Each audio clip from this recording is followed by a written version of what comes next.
I'm back once again. So today medyo kakaibang video yung gagawin ko.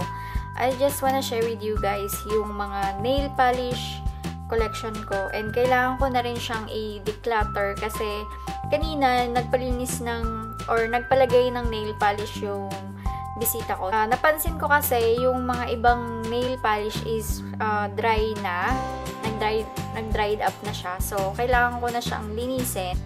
Here's my nail polish collection, guys. Isang box of which I got from Daiso lang. So ganyan lang siya kalaki. Yan, medyo hindi naman ganun karami yung mga nail polish ko, but yeah. So ililipat ko lang siya dito sa bagong drawer na nabili ko. Ito. So ihihiwalay ko yung mga pwede ko pang gamitin, and i-separate ko din yung mga dapat na itapon na. So this is my nail art tools. Hindi ko na matandaan kung saan ko siya nabili. Pero as I remember sa online, hindi ko nga lang matandaan kung saan and kung magkano ko siya nabili. But yeah, of course I have to keep this one. So I will put it here. Then this one, yung nakuha ko from Daiso, yung fake nails na may nail art na. Hindi ko pa siya nagagamit, medyo matagal na kasi wala akong nail glue. Dapat to may nail glue eh, kaya lang wala pa lang kasamang nail. This one is for 7 dirhams. I have to keep it. Ito yung natira sa nail sticker ko na nasa kamay ko. Siguro, ayan, since nag-peel off na tong nasa index finger ko, lalagyan ko na lang ulit. Ito. So, mamaya ko na lang gagamitin. And next, this one is from Revlon. Nabili ko siya kanina from Alwada Mall Lifestyle for 23 dirhams. Yeah. I have to keep it, of course, kasi bago lang siya. So, ipa-fast forward ko na lang tong video na to kasi baka ma-bore kayo. Masyadong, medyo may karamihan siya. So, yeah.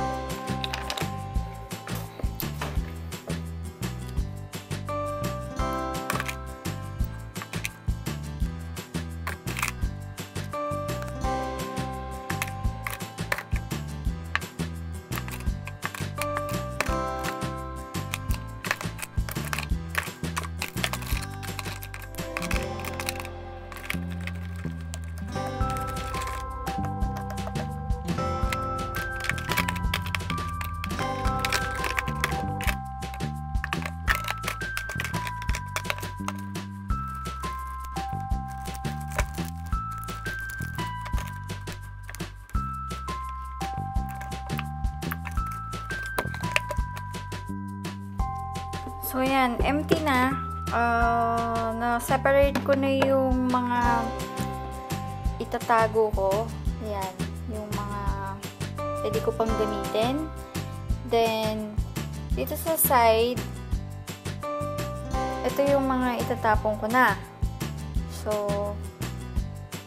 napakita ko lang sa inyo yung mga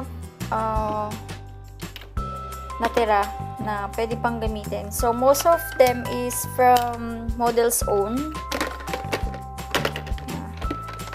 I have ilan ba? I have 6 from Model's Own. Yan. Ayan yung mga shade. Yan. Hindi ko alam kung high-end ba to. But medyo pricey siya eh. Parang nakuha ko to for 90 dirhams yata. Or 100 dirhams. Tapos, ito from Conair. Ito yung ginagamit for ano nga to? Yung ginagamit for nail stamp. Pero wala akong nail stamp. Gusto ko lang yung kulay niya kaya for nail art. So, yan. Then, itong mga glitter. Itong glitter. Yan. Pang top coat. Tapos, itong Floor Mar. This one is matte finish. Then, another glitter for top coat. Then, ito, nagdadalawang isip ako kung tatapon ko na siya, pero medyo bago lang to. Pwede to for nail art. So, yeah. I have to keep it. Then, this one, kailangan ko na itong itapon kasi tuyo na. Ba't ka napasama? Tapos, ito, top coat. Kailangan ko nang bumili kasi natutuyo na rin to. So, this two is from Sephora. Nagawa ko to for free lang. Yeah. Then, itong Caronia, tapon ko na rin to kasi natuyo na to. And this two is from Caronia. SM department store na bili ko last bakasyon ng March. So, ito naman, for free lang nakuha ko sa Elf Watson last March na nagbakasyon ako. So, ito na yung mga nail art ko. Yung nail tape, ginagamit for nail art. Yan siya. Sorted. Then, itong mga pang nail art din, glitter, tapos heart and star. Sprinkle, parang ganun. Tapos, ito from Daiso for tip. Yan, hindi ko naman masyadong ginagamit kasi parang hindi siya effective. Tapos, itong mga studs, nakuha ko rin for online shop. Hindi ko na matandaan kung saan ko nakuha. Yan. Then, itong pen, nail art pen from Conad. Tapos, itong nail file from nail art sticker. Then, itong tools from online shop kasabay nito. Hindi ko na matandaan kung saan. Then, yung mga sticker. So, yeah. Yun lang yung mga dapat na pwede pang magamit. Tapos, ito yung mga wait lang. Isin ko lang yung camera. So, ito na yung mga itatapon ko. This one, cheap lang. Nakuha ko to from KM Trading for 4 pieces. Hindi ko na matandaan kung magkano, but less than 15 dirhams, I guess. So, tuyo na siya. This one is tuyo na rin for nail art. Ito yung manipis yung brush. So, hindi ko na mabuksan. Then, ito, tuyo na rin. Caronia, Chic. Caronia. Then, Model's Own. Yan. Obviously, medyo marami pa siya, pero patuyo na. So, I have to throw this one. Caronia. Ito, Sephora. Sayang, hindi siya maganda. So, lesson learned, din ako bibili ng nail polish sa Sephora. Yan, tapon na din. Then, Chic. Again, tapon na rin.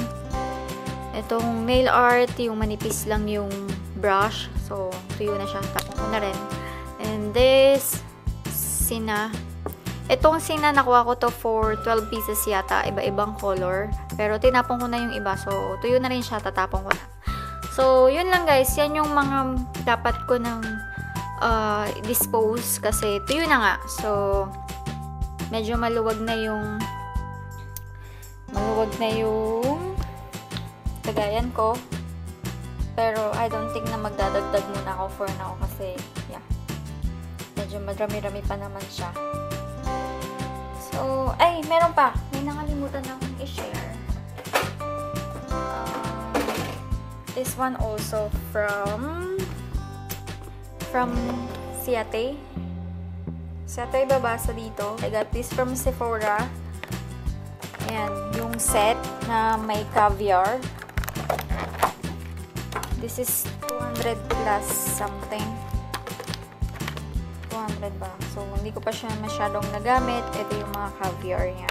Yung mga caviar dito sa baba. Then, sa taas yung mga nail polish niya. May silver, gold, may pagka-coral, then yung pink. So, yan. I have to keep this one here.